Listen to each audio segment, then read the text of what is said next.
Hey everyone, welcome back to my channel. This is going to be a political video, which I know is a little uncharacteristic of me. I don't do it too often, but every once in a while. I was going to talk about Charlie Kirk today. Obviously, everyone's talking about him, so kind of an easy topic of discussion, right? I just had a few things that I felt like I wanted to say. First off, obviously, logically, I understand that no one should be killed for the things that they say, including Charlie Kirk, even though I don't believe with what, anything that he had to stand for or say. I don't agree with it.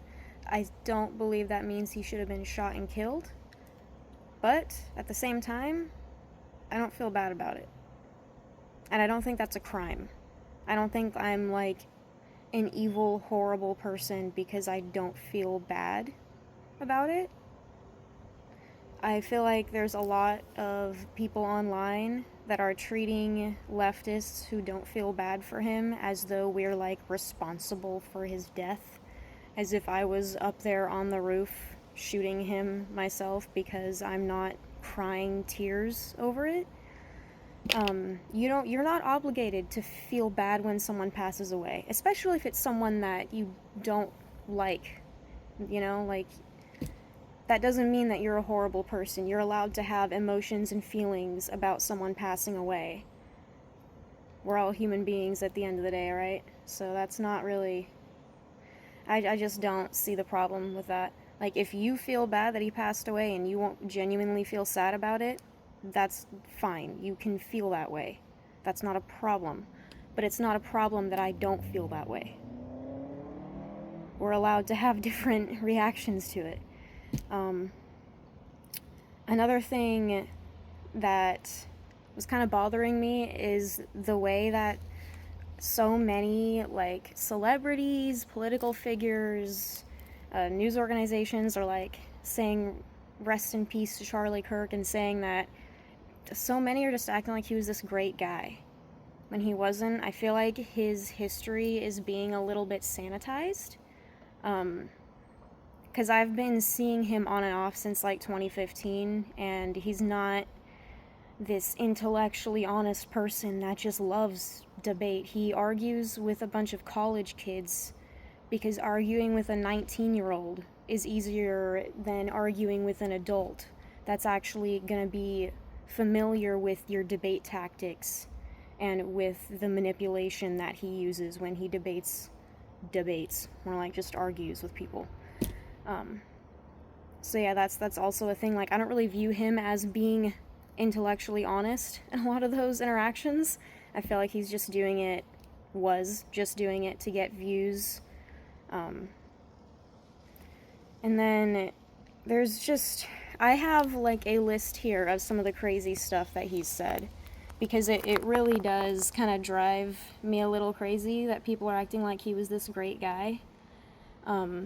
So I'm just gonna very roughly, I have too many to read them all to you. So keep in mind, if you think anything that I'm saying here is bad, there's more. If you ever feel bored, go ahead and feel free to look up some of the things he's said in the past. But like, I mean, one of the main ones that's been passed around is the fact that he said that he thinks it's worth having some gun violence deaths every single year in order to have the Second Amendment. Which, he was literally saying that he accepted people were gonna die every year so that guns could continue to be a thing. Either way, it's just the fact that it's crazy that he said that and then he got shot to death. Like, so by his own logic, he died for what he believed in, right? I don't know. Like, you're saying you believe that some people should die every year for this thing. So, okay, I guess you get to be one of those people. I don't know. Oh yeah, here's another fun fact about him that I just ran across, is that apparently even as a kid, he was kind of difficult to get along with. Like, his classmates described him as arrogant and rude, which I just found to be interesting. That's just like an aside. But here's some more of stuff that he's been quoted as saying. Oh yeah, he went to congratulate Taylor Swift on her marriage, right? And he said, one of the craziest things I've ever heard. He said, engage in reality more, reject feminism, and submit to your husband, Taylor. You're not in charge. Like, what? What? It's just very odd and very, like, I highly doubt he knew Taylor Swift personally, so why are you talking to her as if she's, like, a buddy of yours or something? Like, why are you trying to give her personal life advice? It's very odd. Here's another thing he said. He was quoted as saying this when talking about young women prioritizing having a career over having children. I just wanted to say that first because I want you to know this is not about men. This is specifically about women. He said having children is more important than having a good career, which is just goofy. I mean, any single mother could tell you why that's a horrible idea. You need money to have children. If you don't have a decent career, your children are not going to be very well taken care of, no matter how hard you try. Like, you need money for health care and for clothes and for fruit. You get the point. Oh, here's another fun fact. He believed in public executions. Yeah, that's tasteful. Rejected the separation of church and state. So there's another great one. Like, see, oh yeah, this one I thought was interesting. He referred to New York as a prior Anglo center in an interview. It doesn't even really matter, like, the specific context, but he framed that as if it was a good thing, like he was, like, nostalgic for that. And just in case you don't know, Anglo, in this instant, refers to a white English-speaking American. That's what he was referring to. Basically saying New York used to be an all-white area, which is very odd to, like, say that. It's just clearly racist. How can you frame that as anything other than racist? I don't know.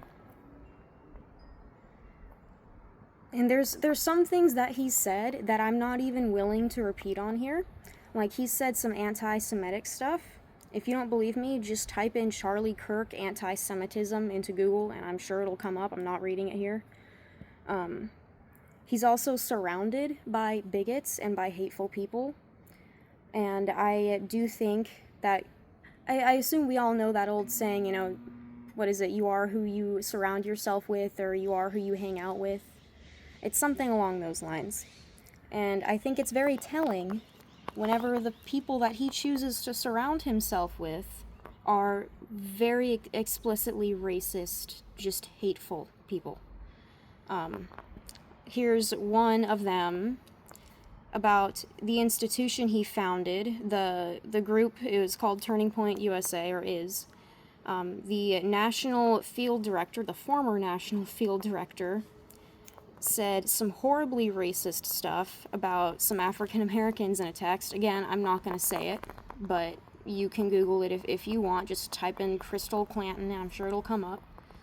Like, she said that she hates all African American people, which is disgusting. I mean, that's just disgusting, and that is racist. There's no other way to describe that besides it's racist.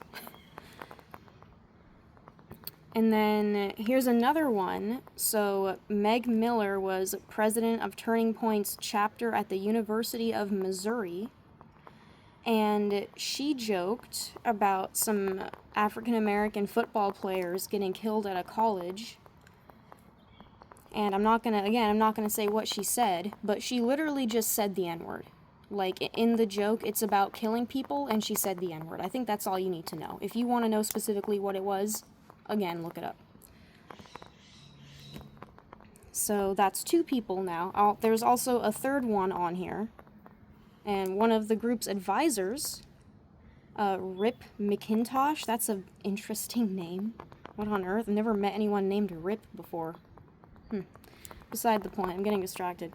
But they published a newsletter, and apparently in it says that African Americans had become socially incompatible with other races, and he called their culture a crime-ridden mess. Does that sound like someone who's not racist to you? Like, it's obvious. It's just, it's getting to the point where I just feel like it's intellectual dishonesty or it's ignorance if you want to pretend or act or say that he was not racist. Oh yeah, and here's the cherry on top of the cake or the sundae. He stated at one point that if his own daughter at 10 years old became pregnant by rape, he'd make them have the baby.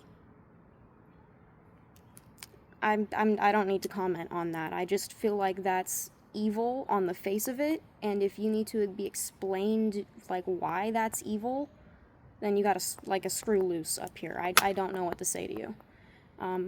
So yeah, that's pretty much it. I just wanted to go over some of the stuff he said because, again, I feel like I've seen a lot of sanitization of his life and of the things that he said, and it's dangerous because he's not someone you should be looking up to or acting like, oh, he was such a great guy. No, he was not. Again, it's not like a good thing to go out and just shoot someone that you disagree with, but I'm not going to pretend like the things that Charlie Kirk said were good or like he was somehow a good person because he's dead. No. He was a bad person when he was alive, and he's a bad person now that he's dead. I don't know. Well, I hope you all have a nice one. Bye for now.